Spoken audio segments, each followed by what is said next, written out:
Il est 8h33 sur RMC et BFM TV. Bonjour Clémentine Autain. Bonjour Apolline de Vous Malherbe. êtes députée La France Insoumise de Seine-Saint-Denis. Je le disais à l'instant sur BFM TV. Vous jetez un pavé dans la mare des Insoumis, mais ça fait quelque temps que vous demandez à ce qu'il y ait un changement. On va revenir, vous assumez pas complètement, mais je voudrais bien sûr... Ah si. Vous commencez tout de suite par dire un petit pavé. Non, j'assume totalement. J'ai écrit un texte qui est public, assez long d'ailleurs, qui pose des jalons pour que nous soyons capables de franchir un cap à la France Insoumise. Donc j'assume pleinement de le faire. De là à dire que c'est un pavé dans la mare, ça me paraît un peu exagéré. On va y revenir dans un instant sur les changements que vous appelez. Mais d'abord, cette taxation des super profits, finalement, Elisabeth Borne est peut-être de gauche. Non, alors là, il n'y a pas de doute, et de droite, comme on disait. Ce qui est même très frappant, c'est comment cet extrême centre est capable de nous faire passer des positions qui sont des positions irresponsables sur le terrain environnemental, irresponsables démocratiquement, irresponsables socialement, pour des positions qui sont des positions finalement dogmatiques. Quand elle dit, Elisabeth Borne, pourquoi pas taxer les super profits, vous pourriez quand même dire cette phrase. Non, écoutez, là pour l'instant... C'est pas de vous qu'elle s'est inspirée. Non, au mois de juillet, nous avons fait des propositions concrètes, des amendements, pour qu'il y ait ces taxes sur les super profits. Vous savez que là, par exemple, en un trimestre, 44 milliards d'euros vont être redistribués en dividendes aux actionnaires. Dans un moment où les gens sont pris à la gorge, c'est-à-dire, vous le savez très bien, avec l'inflation, avec des prix de l'alimentation qui ont explosé, l'énergie, les gens sont pris à la gorge aussi parce que les salaires n'ont pas augmenté. Donc la situation est difficile pour la majorité des Français, voire même impossible. Et pendant ce temps-là, vous avez en haut du panier des gens qui se gavent avec des milliardaires qui sont toujours plus riches. Et ça, c'est inacceptable. Mais donc là, quand sur la les super Première profits, ministre l'envisage, quand la Première ministre dit, en gros, elle dit, il faudra que les entreprises fassent un gros effort en matière d'électricité, baisser de 10% la consommation d'électricité. Oui. Et si vous ne le faites pas, alors nous sommes prêts à taxer les superprofits. Bien sûr, mais regardez, le deux poids, deux mesures. Vous avez, vis-à-vis des chômeurs, une troisième loi qui va arriver à l'Assemblée nationale au mois d'octobre. Troisième loi, ils en ont fait 2 sous le précédent quinquennat, qui diminue les droits et les protections des gens qui se retrouvent en difficulté puisqu'ils sont au chômage. Et par contre, quand il s'agit de ceux qui s'en mettent plein les poches dans ce moment de crise, alors on leur demande gentiment, on quémande, comme si on faisait la manche pour leur dire « vous voudriez pas faire un petit effort ». Même monsieur Antonio Guterres, vous connaissez, de l'OMS, voilà, qui dit très simplement que tous les gouvernements devraient aujourd'hui être capables de faire ces propositions, c'est-à-dire de mettre en place des taxes qui permettent de contraindre et de remettre dans le pot commun. Vous savez, Apolline de Malherbe, le partage des richesses, aujourd'hui, c'est une question absolument clé. Absolument clé. C'est pas l'OMC, c'est l'ONU. Oui, c'est ça. Je voudrais quand même revenir sur cette question des taxations parce qu'on n'a pas encore les contours. C'est-à-dire ni d'ailleurs dans votre proposition, ni a fortiori dans celle d'Elisabeth Borne, puisqu'on n'en est qu'au début du pourquoi pas. Mais vous vous rendez compte pourquoi pas? Non mais voyez où on en est? Non mais franchement, c'est indécent. Je ne ferme pas la porte. Voilà l'expression exacte, mot pour mot d'Elisabeth Borne. Pourquoi il ne ferme pas la porte? Parce que nous avons mis cette question sur la table et que cette proposition est populaire. Et d'ailleurs, vous voyez l'offensive, nous la menons, puisque nous avons lancé une pétition quand même, que nous allons suivre. Vous n'êtes pas la seule à l'avoir mis sur la table.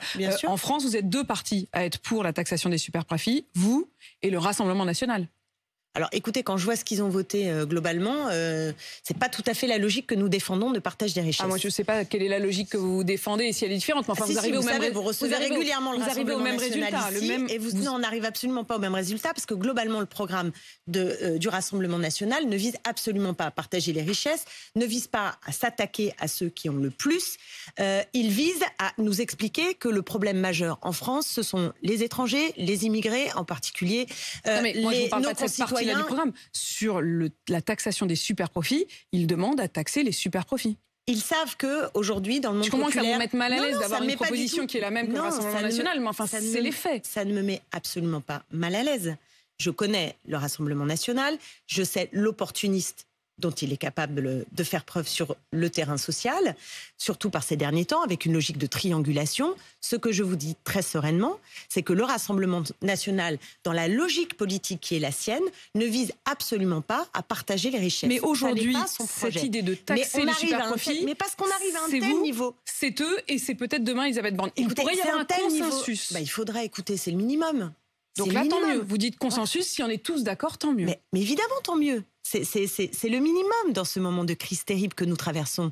Et c'est pourquoi la mesure est populaire. Mais pour l'instant, ça n'est toujours pas à l'ordre du jour concrètement de ce gouvernement qui tergiverse. Alors qu'il ne tergiverse pas quand il s'agit, encore une fois, d'expliquer que les chômeurs sont responsables de leur situation et qu'on va encore leur rendre la vie la plus difficile. J'en reviens à ce que je vous disais à l'instant, c'est-à-dire quel contour. Si on taxe les superprofits, est-ce qu'on taxe les superprofits uniquement des très grosses boîtes? Est-ce qu'on taxe les superprofits de toutes les boîtes? C'est-à-dire est-ce que toutes les entreprises qui ont fait un profit exceptionnel depuis 2 ans doivent mettre la main à la pâte, ou en gros est-ce que c'est que vous savez très bien que non, vous savez très bien que en tout cas Total et dans les entreprises du CAC 40, moi je pense qu'il faut en tout cas ce serait les entreprises du CAC 40. Non mais là il faut arrêter. Je vous ai dit tout à l'heure ce chiffre, je le redis très sereinement, mais qu'on l'ait en tête. 44 milliards en 3 mois qui sont reversés en dividendes, pas réinvestis. Pour, par exemple, faire de la recherche sur la transition écologique, reverser pour augmenter les salaires dans ces entreprises. Non, en dividendes, 44 milliards. Et pendant ce temps-là, vous avez une situation infernale en cette rentrée où on n'a pas d'enseignants parce qu'ils sont tellement mal payés qu'on se retrouve aujourd'hui acculés, ceux qui étaient censés être des nantis, vous savez, les professeurs, les agents de la SNCF. Il manque 1200 agents à la SNCF. Un peu curieux quand même pour un secteur de nantis.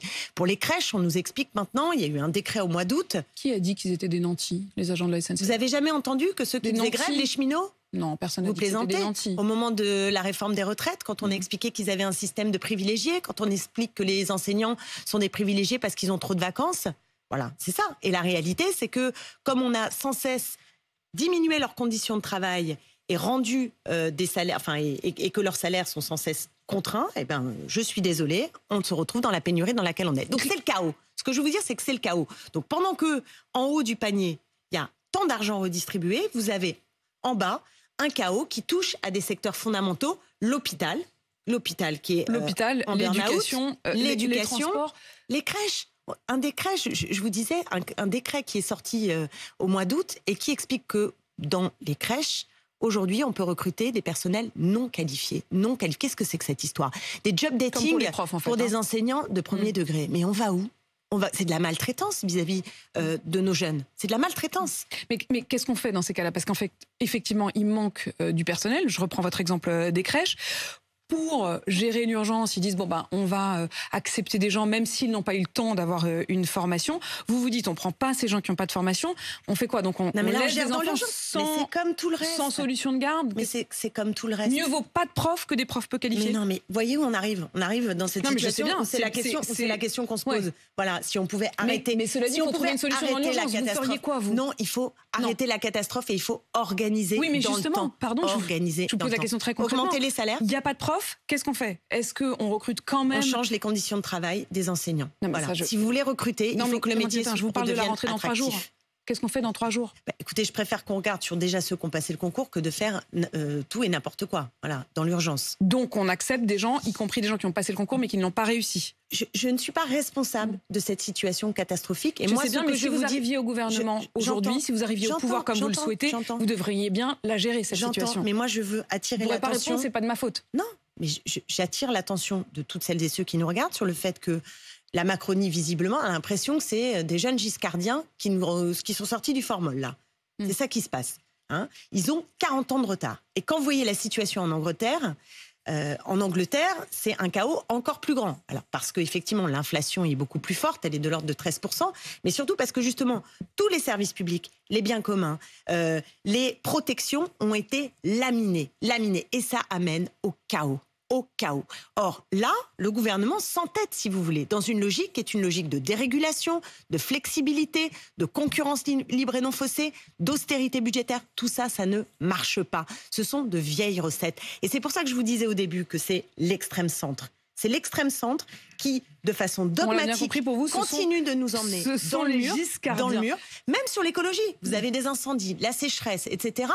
Et Météo France, qui a eu son budget sabré, vous le savez, l'ONF. Son budget et ses effectifs. L'ONF, budget sabré. Et après, on nous dit, vous n'avez pas prévu ce qui s'est passé en Corse avec les incendies. Mais évidemment, si vous avez moins de personnel, vous regardez moins près pour évaluer la situation. Donc il y a une forme de responsabilité de la part du gouvernement aussi dans l'impréparation ou l'incapacité à gérer la crise climatique cet été. Clémentine Autain, il y avait la rentrée ce week-end des différentes composantes de la NUPES. Est-ce que manger une entrecôte cuite sur un barbecue est pour vous un symbole de virilité ? Écoutez, c'est Sandrine Rousseau qui l'a dit visiblement dans une conférence, voilà, où j'imagine que j'ai pas écouté, mais j'imagine qu'il y a eu plein de choses avant, plein de choses après. C'est sorti un peu du contexte général de son propos. Mais ce qui est intéressant, c'est que on le sait, la sociologie en fait nous explique qu'en effet, il y a une dimension, enfin en tout cas une différence entre les sexes très forte. Vous savez par exemple que les femmes mangent 2 fois moins de viande rouge que les hommes. Donc manger de la viande, il y a bien un rapport. C'est un signe de virilité ? En tout cas, il y a une différence des sexes dans la façon dont nous consommons de la viande. Pareil, le véganisme ou les personnes qui décident de devenir végétariens sont majoritairement des femmes. Donc il y a bien un rapport. C'est votre rôle, différent. À vous, politique, de faire changer ça ? Alors, pour ce qui est de la consommation de la viande, on a un problème. De faire changer la question du comportement en fonction des sexes. Je vous pose la question parce qu'elle n'a pas juste dit, Sandrine Rousseau, que c'était un signe de virilité. Elle dit qu'il faut le faire changer. Sa phrase exacte, c'est qu'il faut changer de mentalité pour que manger une entrecôte cuite sur un barbecue ne soit plus un symbole de virilité. Oui, c'est-à-dire ce qu'il faut changer. Si on veut aller vers l'égalité, c'est l'objectif. On est tous d'accord, je crois. Bien sûr. Donc, si on veut avancer vers l'égalité, il faut en effet s'attaquer au virilisme. Et faire en sorte que, voilà, il y ait une égalité entre les sexes. Donc vous avez envie de faire le barbecue, vous, par exemple ? Je ne fais pas le barbecue. Donc pour une fois qu'ils font la cuisine, je le fais pas, je reconnais. Pour une fois qu'ils font la cuisine, on va le leur reprocher. Non, mais pourquoi je ne fais pas le barbecue ? C'est une vraie question. Je pourrais moi aussi le faire. Et spontanément, c'est pas moi qui le fais. Vous faites pas déjà tout le reste ? Non, alors je suis pas forcément. Non, moi, en l'occurrence, je ne fais pas du tout le reste. Mais j'entends bien que ma situation n'est pas représentative et j'ai beaucoup de chance de ne pas faire tout le reste. Mais est-ce que c'est le rôle des politiques aujourd'hui de s'attaquer à ce qui se passe dans nos jardins ou dans nos cuisines ? Oui, heureusement, et ça c'est quand même l'apport du féminisme. Hein. Vous savez, heureusement qu'on s'est occupé. Si vous dites qu'à la maison, chacun se débrouille dans son foyer, alors que vous savez que 80% des tâches domestiques sont réalisées par les femmes, vous voyez bien qu'il y a un problème. C'est un problème social et politique. Alors ça ne veut pas forcément dire qu'il faut une loi pour exiger la parité dans celles et ceux qui allument le barbecue. Vous voyez bien que c'est absurde. Mais en revanche, d'avoir un discours qui prend en considération l'ensemble, oui, je crois que ça fait partie de notre rôle. Et le virilisme à la tête de votre parti, Clémentine Autain ? À la tête de tous les partis politiques, dans le monde politique, bien sûr qu'il y a toujours à dire sur l'égalité entre les hommes et les femmes en politique. Ça, je vous assure que c'est un sujet. D'ailleurs, j'avais fait un colloque à l'Assemblée nationale et ça suffit pas, vous voyez, pour régler le problème. Non, bien visiblement, sûr. ça n'a pas suffi. En fait, ce que vous dites quand même à longueur de temps, et vous le dites depuis quelque temps, vous l'aviez d'ailleurs dit à mon même micro en 2019, vous aviez dit qu'il fallait changer le mode de fonctionnement de la France insoumise. Vous en avez rajouté une couche la semaine dernière. Nous avons un cap à franchir pour faire grandir et gagner LFI. En vrai, ce cap, c'est quoi ? C'est sortir du tout Mélenchon ? Non, alors c'est pas du tout ce que je propose là tout de suite. En réalité, pour franchir le cap, c'est pas la question de Mélenchon. C'est la question des instances dirigeantes. C'est pour ça que je vous pose la question, parce que la tête de LFI, le leader naturel de LFI aujourd'hui, ça reste Jean-Luc Mélenchon. D'ailleurs, en fait, dans ce que je propose, c'est pas simplement la question de la direction, même si j'en parle et elle est importante. En fait, franchir ce cap. Vous vous rendez compte que nous sommes passés de 17 députés à 75 députés. C'est déjà un sacré cap quand même. Nos universités d'été, nos amphis, il y avait plus de 5000 personnes. C'est énorme. D'ailleurs, c'est la plus grosse université d'été de toutes les formations politiques. Donc, on est en train de franchir un cap. Et pour bien le franchir, il me semble que nous avons besoin d'accroître notre implantation locale. Et pour cela, il faut qu'on ait des mécanismes qui permettent de donner des moyens localement à nos militants de pouvoir faire le travail, et notamment dans la course de vitesse que nous avons avec l'extrême droite, où nous savons que sur un certain nombre de territoires, en particulier, c'est notre présence humaine qui va être déterminante. Donc, il faut, voilà. Ensuite, en effet, je pense qu'il faut qu'on délimite mieux les lieux, les espaces de décision, les espaces de débat aussi sur la stratégie. Où sont prises les décisions, les lieux de la prise de décision restent flous, l'espace du débat stratégique n'est pas identifié. Voilà, c'est pourquoi je pense que nous avons besoin de mettre à jour vous y notre... allez, mais vous n'y allez pas complètement. Et ça fait 2 ans je vais vous d'ailleurs expliquer que c'est le cas. pourquoi. Qu'est-ce qui se passe? Vous avez peur qu'on vous le reproche? Non, c'est qu'il y a quelque chose que j'aime dans la France insoumise depuis le démarrage, vraiment, c'est qu'il y a une volonté d'expérimenter une forme d'organisation qui ne ressemble pas aux partis du XXe siècle. Pendant très longtemps, on a eu des partis, c'était pyramidal, alors avec un mode dit démocratique, mais qui donnait des congrès, une forme qui finalement tournait beaucoup les cadres et les militants vers l'interne. Donc ce qu'on a voulu faire, c'est quelque chose de plus fluide, tourné vers l'extérieur, vers l'action, et qui ne passe pas sa vie en fait dans des débats internes infernales et qui fiche des majorités et des minorités. Vous voyez, qui sont figés, où finalement à la fin on ne sait même plus pourquoi les gens s'engueulent. Donc la France insoumise, elle a cherché et elle cherche une forme d'organisation qui soit nouvelle et qui corresponde mieux aux aspirations des gens aujourd'hui qui n'ont pas forcément toujours envie d'être perdus. Mais c'est encore en imparfait, quoi. Ça peut avoir les travers à ce stade inverse aussi. C'est-à-dire que le gazeux, vous voyez bien, je pense que nous arrivons aux limites du gazeux. Est-ce que le travers, c'est pas justement une question peut-être d'excès? Alors en tout cas, c'est là-dessus que tentent de vous attaquer vos opposants. Je pense notamment à Olivier Véran, qui est donc évidemment le porte-parole du gouvernement et qui était sur BFM TV hier. Écoutez comment il parle de Jean-Luc Mélenchon. Comme d'habitude, la planète, notre planète brûle et Jean-Luc Mélenchon voudrait qu'on le regarde lui. Il veut être au centre de l'échiquier politique et donc on est dans la caricature permanente sur la forme d'ailleurs. Ça ressemble moins désormais à un discours politique à un one-man show que sur le fond. Vous savez, tout ce qui est excessif est insignifiant, comme on dit. Et Jean-Luc Mélenchon, en l'occurrence, est à nouveau très excessif. Qu'est-ce que vous répondez à ça, Clémentine Autain? Non, c'est insupportable en fait. Je trouve ça très insupportable. On pourrait dire la même chose de Macron dans ce cas-là. Voilà, il se regarde lui, le monde brûle, là, la planète brûle. Et la France a brûlé singulièrement cet été. Et que fait le président de la République? C'est eux qui sont en responsabilité. C'est indécent de dire des choses pareilles.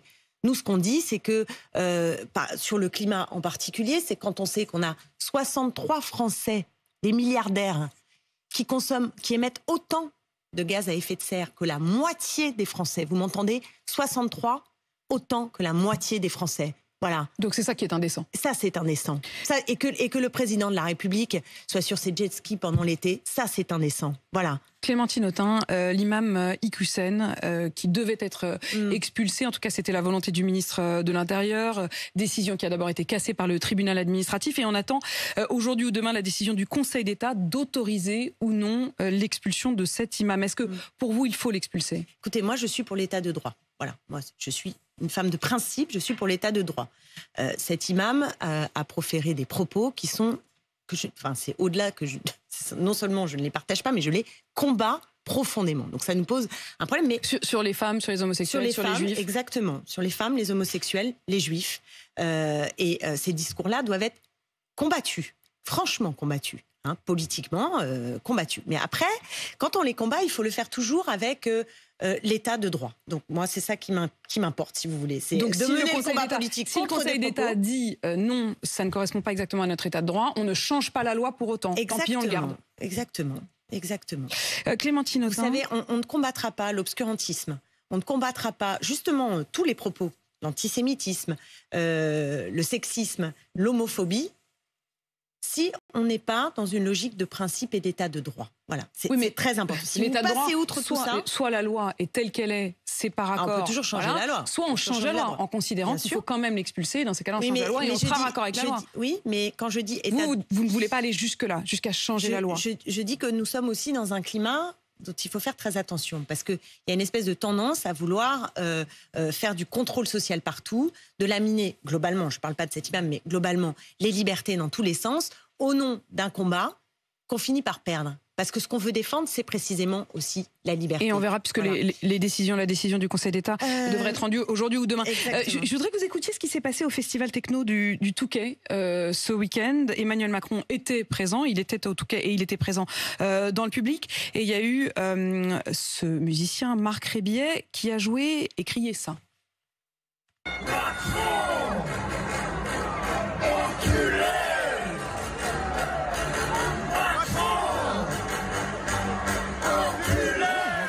Alors c'est assez clair, on l'entend, Macron enculé, Macron tu dégages, Macron fuck you. Est-ce que ça vous choque?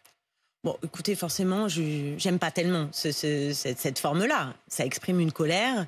Vous imaginez bien que moi, en tant que femme politique, ce ne sont pas des termes qui me plaisent, mais il faut entendre la colère plus globalement. Hein. Je veux dire, dans notre pays, moi, j'entends beaucoup de choses qui ne sont pas forcément ces propos publics. Est-ce qu'il faut aller jusqu'à l'insulte? Là, c'était de l'insulte. Alors, il répond, lui, que ça ne le choque pas, que tout le monde a besoin d'être remis à sa place de temps en temps, y compris le président. Voilà, moi, je suis pas fan de cette forme-là, mais j'entends en même temps dans le pays cette grande colère. Voilà, cette grande colère. Vous savez, on est dans un moment politique un peu particulier parce qu'il y a une tripartition avec 3 pôles. Le pôle de l'extrême centre, le pôle de l'extrême droite qui est menaçant, qui est inquiétant et qui, vous savez, je crois, est très dangereux. Et il porte en germe le fascisme. Et nous, un pôle social et écologique qui est nouveau. Vous êtes les seuls à pas être avec extrême. La NUPES. On peut oui, j'entends ce que vous voulez dire. On peut mettre je de me pose un peu la partout, question, c'est-à-dire que vous dites que tous les autres sont extrêmes, y compris le centre, mais vous le seriez pas, quoi.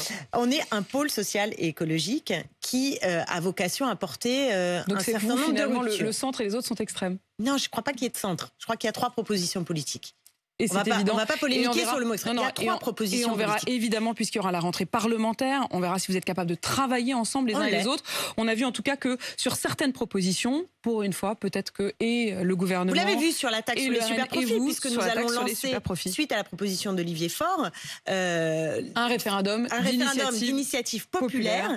Donc j'appelle d'ores et déjà à signer la pétition que nous avons lancée et nous allons nous organiser pour décrocher les 4,7 millions de signatures nécessaires pour enclencher. Maintenant, si Madame Borne décide qu'il n'y a pas besoin de le faire et qu'elle avance là, la rentrée parlementaire, on fait une session et on va tous voter pour cette loi, j'en serais absolument ravie. On gagnerait l'énergie, puis on continuerait à lui demander le SMIC à 1 500 € et tout le reste que le début. De ce que nous avons. Le blocage des prix de produits de première nécessité, ça serait bien aussi. Merci d'avoir répondu à mes questions ce matin dans le Face à Face. Vous êtes député La France Insoumise de Seine-Saint-Denis, 8h54 sur RMC BFM TV.